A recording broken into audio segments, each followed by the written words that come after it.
Ok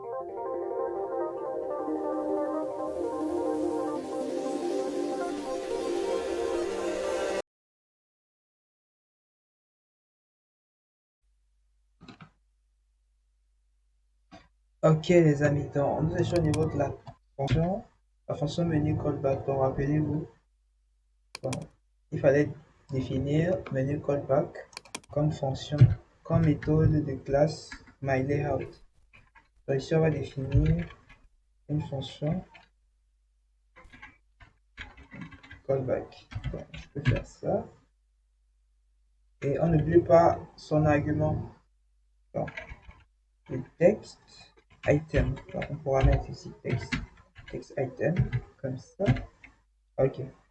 Donc, le text item ici, c'est tout simplement l'argument x donc, qui correspond aux éléments, à l'une des options qu'on va sélectionner dans notre menu. Donc, on peut déjà faire un pass. Donc, si on rebute notre application, qu'est-ce que ça nous donne comme résultat? Donc, on va essayer de but, on va voir ce que ça nous donne comme résultat. Voilà. Donc, ok. Donc là, je peux saisir n'importe quoi. Ok. Je peux également valider. Voilà. Je peux également avoir accès directement à mon menu. Donc, ici j'ai le menu là, le menu thème et le menu famille. Et si je sélectionne le menu là, ça me renvoie rien en principe. Ça me renvoie rien tout simplement parce que je n'ai rien en principe en fonction menu callback ne renvoie rien en principe, n'a aucune instruction. Donc, pour dire que par exemple, lorsqu'on va cliquer sur langue, il faudrait que ça nous renvoie en principe des paramètres euh, sur la langue. Lorsqu'on va cliquer sur thème, ça va nous renvoyer des paramètres sur les thèmes, les couleurs. Et lorsqu'on va cliquer sur fermer, ça va fermer l'application. Ce qu'on va faire, c'est que, donc je vais déjà stopper ça. Voilà. Donc, on va donner une condition ici pour dire que si ce qui est sélectionné, si ce qui est sélectionné est égal à langue, qu'est-ce qu'il faut faire? Si ce qui est sélectionné est égal à thème, qu'est-ce qu'il faut faire? Et si ce qui est égal à fermer, qu'est-ce qu'il faut faire également? Bon, on va venir ici, on va dire if, voilà, et on va dire if text, donc if text item égale, donc une chaîne de caractères, on va dire langue. Donc si c'est égal à langue, alors qu'est-ce qu'il faut faire? Il faudra renvoyer dans le show, oh, je viens d'écrire, donc on va dire self show language. Donc c'est également une fonction qu'on va définir. On va définir cette fonction, donc il faudra également définir cette fonction. Mais allons-y d'abord. Donc elif, donc si cette fois-ci le texte item égale à thème, il faudra également renvoyer. Qu'est-ce qu'on va exécuter? On va exécuter le show thème. Voilà. Elif. Si cette fois-ci le texte, donc si cette fois-ci le texte item est égal à fermer par exemple, qu'est-ce qu'il faudra renvoyer? Alors, à ce niveau, il faudra, on aura également la possibilité, donc on va faire un self, on va dire kit, tout simplement. On va créer une fonction nommée kit, voilà. Donc, lorsque ceci est fait, on va revenir ici, créer une fonction show, donc show language, donc une fonction show language. Et que va faire cette fonction show language? Elle va nous permettre de renvoyer en principe des options. Puisqu'on a vu qu'en cliquant sur language, on aura la possibilité de changer la langue de notre application. Donc la langue de notre application, soit mettre en français, soit mettre en anglais. Donc dans ce cas ici, on va utiliser un YZ qu'on appelle bottom ship, dans le MD bottom ship. Donc MD bottom ship, il est disponible depuis, on l'avait déjà importé dans ici, il est disponible depuis le KiwiMD UX Bottom Ship. Donc c'est lui qu'on va utiliser.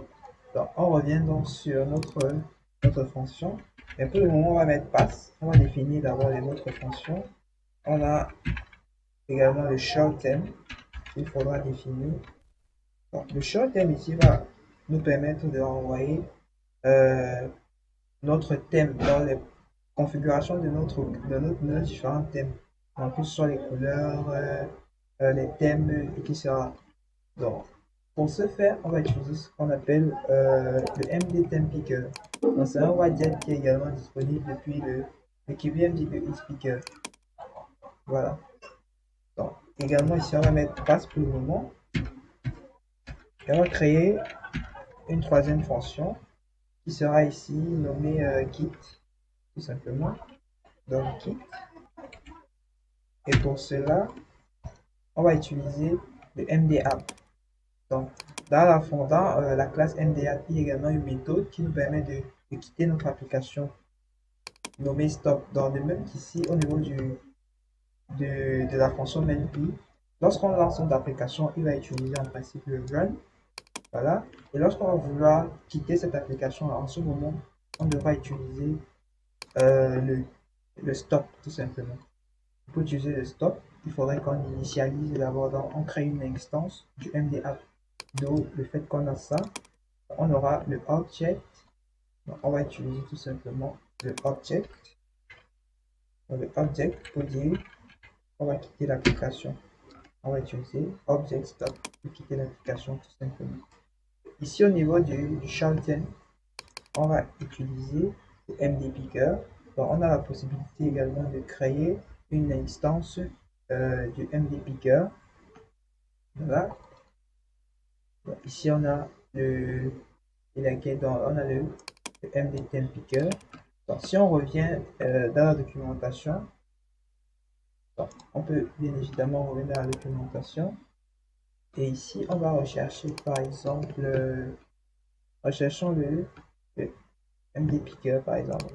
Nous sommes sur Picker, on a le MD Time, on a le MD Theme. Donc, je vais sélectionner le MD Theme. Au niveau du MD Theme, comment ça fonctionne? Il faudrait créer, on voit qu'ici, il faudrait créer une fonction nommée shortThemePicker qui prend en paramètre l'instance de la classe. Ensuite, on doit créer une instance du MD Picker et ensuite l'ouvrir. Donc, c'est ça que l'on va utiliser à ce niveau. Très bien. Donc, on va créer une instance, ensuite on va l'ouvrir tout simplement. Donc, on va se positionner dans position au niveau du thème. Donc, vu qu'on a déjà importé en principe le MD Picker disponible dans le UX Picker, on va se placer sur devant notre fonction. On va créer une instance, donc je peux l'appeler T. Je vais l'appeler T1 par exemple.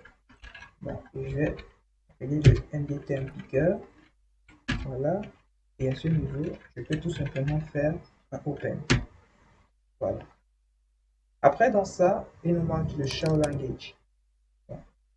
Le Show Language, on va utiliser, comme on l'a dit, on va utiliser ce qu'on appelle le MD Button Ship. Donc, c'est une espèce de widget qui va en fait apparaître en dessous de notre application pour révéler les différentes options de l'application.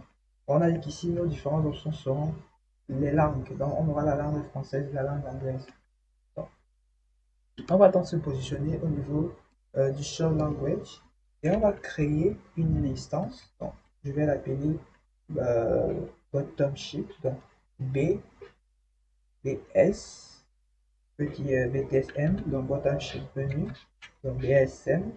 Et dans le BSM, on va créer une instance de MD button create. Donc, on va utiliser le MD create button ship. Voilà. Et ensuite, on va créer un petit dictionnaire, tout simplement. Bon, un data language.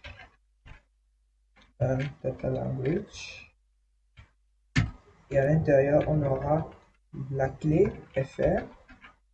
Donc, on va dire ici FR. Qui va prendre un paramètre. Donc, ici, on va utiliser l'icône d'un drapeau. Donc, on va utiliser le flag variant. Donc, le flag variant. Et le deuxième ici, EN. On va utiliser également le flag. Donc, le flag Black Marine, est-ce que j'ai bien écrit? Ok. Pourquoi il y a une erreur? Oui. Il y a un point, une virgule ici. Voilà. Très bien. Dans notre dictionnaire étant donc créé, on va